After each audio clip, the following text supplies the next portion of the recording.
IAS exam pass करने के बाद भी क्यों देना पड़ता है एग्ज़ाम? दोस्तों, क्या आपने कभी सोचा है कि एक आईएएस अधिकारी जो यूपीएससी जैसी कठिन परीक्षा पास कर चुका होता है, उसे लबासना में ट्रेनिंग के दौरान फिर से एग्ज़ाम क्यों देना पड़ता है? क्या ये सिर्फ औपचारिकता होती है या फिर इसके पीछे कोई गहरी सच्चाई या फिर कारण? आज के इस वीडियो में हम आपको विस्तार से बताएंगे कि लबासना में क्या होता है, वहाँ ट्रेनिंग का क्या प्रोसेस है और किन एग्ज़ाम्स को पास करना ज़रूरी होता है ताकि एक अधिकारी फील्ड में अपनी सेवाएं दे सके। तो वीडियो को पूरा देखना, और अगर आप यूपीएससी की तैयारी कर रहे हो या आईएएस बनने का सपना देख रहे हो तो इस वीडियो को लाइक और शेयर जरूर करें। सेक्शन 1, आईएएस बनने के बाद क्या होता है। जब कोई candidate UPSC civil service examination clear कर लेता है तो उसे तुरंत आईएएस ऑफिसर नहीं बना दिया जाता, उसे पहले ट्रेनिंग से गुजरना होता है। चलो स्टेप बाय स्टेप प्रोसेस समझते हैं। पहला, result declaration as service allotment. UPSC परीक्षा पास करने के बाद कैंडिडेट की रैंक के आधार पर उसे आईएएस, आईपीएस, आईएफएस जैसी सेवाएं आवंटित की जाती हैं। दूसरा, लबासना ज्वाइनिंग। आईएएस के लिए चुने गए अभ्यर्थियों को मंसूरी स्थित LBSNAA Lal Bahadur Shastri national academy of administration भेज दिया जाता है। इसके बाद तीसरा, फाउंडेशन कोर्स। यह सभी सेवाओं के अधिकारियों के लिए एक सामान्य ट्रेनिंग प्रोग्राम होता है जिसमें आईएएस, आईपीएस, आईएफएस समेत अन्य सेवाओं के अधिकारी एक साथ ट्रेनिंग लेते हैं। इसके बाद शुरू होती है फेज 1 ट्रेनिंग। यह खास तौर पर आईएएस प्रोबेशनर्स यानी ऑफिसर्स ट्रेनिंग के लिए होती है, जिसमें प्रशासनिक, कानूनी और नीति निर्माण से जुड़ी चीज़ें सिखाई जाती हैं। इसके बाद डिस्ट्रिक्ट ट्रेनिंग। यहाँ पर अधिकारियों को ग्राउंड लेवल पर काम करने के लिए जिलों में भेज दिया जाता है। इसके बाद शुरू होता है फेज 2 ट्रेनिंग एज एग्जाम। जिला प्रशिक्षण के बाद सभी अधिकारी लबासना लौटते हैं और यहाँ एक फाइनल परीक्षा होती है। इसे पास करने के बाद ही वे आईएएस अधिकारी के रूप में नियुक्त किए जाते हैं। सेक्शन 2 को समझते हैं, जिसमें लबासना में ट्रेनिंग कैसी होती है।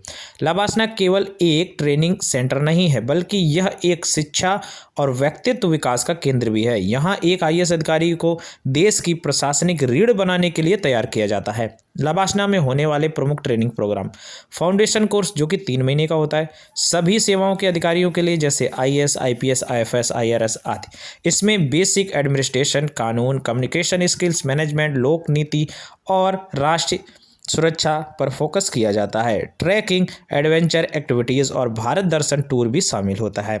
फेज 2 ट्रेनिंग, आईएएस स्पेसिफिक जो कि 10 महीने की होती है, सिर्फ आईएएस अधिकारियों के लिए। इसमें field administration, revenue management, district governance, budgeting, law and order और लोक प्रशासन सिखाया जाता है। इसमें मॉक पार्लियामेंट, कोर्ट ट्रायल्स और रियल लाइफ केस स्टडीज़ भी शामिल होती है। डिस्ट्रिक्ट ट्रेनिंग होती है इसके बाद, जो कि 1 साल की होती है। सभी आईएएस ट्रेनी को जिलों में भेज दिया जाता है। वे डीएम के अधीन काम करके जमीनी प्रशासन सीखते हैं।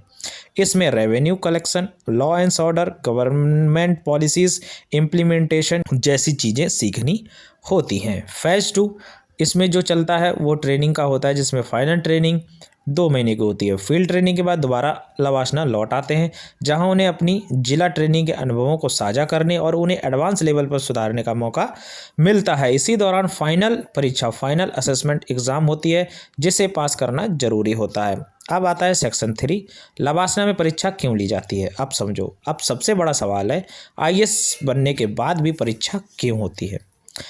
पहला, सिद्धांत से व्यवहारिक ज्ञान तक का सफर, यानी यूपीएससी परीक्षा मुख्यतः सिद्धांत थ्योरी पर आधारित होती है, लेकिन लबासना में प्रशासनिक निर्णय लेने की योग्यता परखी जाती है। दूसरा, रियल वर्ल्ड एडमिनिस्ट्रेशन, यानी फील्ड में जाने से पहले अधिकारियों की कानूनी, आर्थिक और सामाजिक समझ की परीक्षा होती है। उन्हें केस स्टडीज, इमरजेंसी सिचुएशंस और आपदा प्रबंधन जैसे टेस्ट गुजरने पड़ते हैं। इसके बाद जो तीसरा है वो डिस्ट्रिक्ट ट्रेनिंग का मूल्यांकन भी, जिले में किए गए कामों का मूल्यांकन करते हैं वो लोग। रिपोर्ट लिखने की क्षमता, नीतिगत सुझाव और समाधान देने की योग्यता की भी परीक्षा वहाँ ली जाती है। अब पास करना क्यों अनिवार्य है।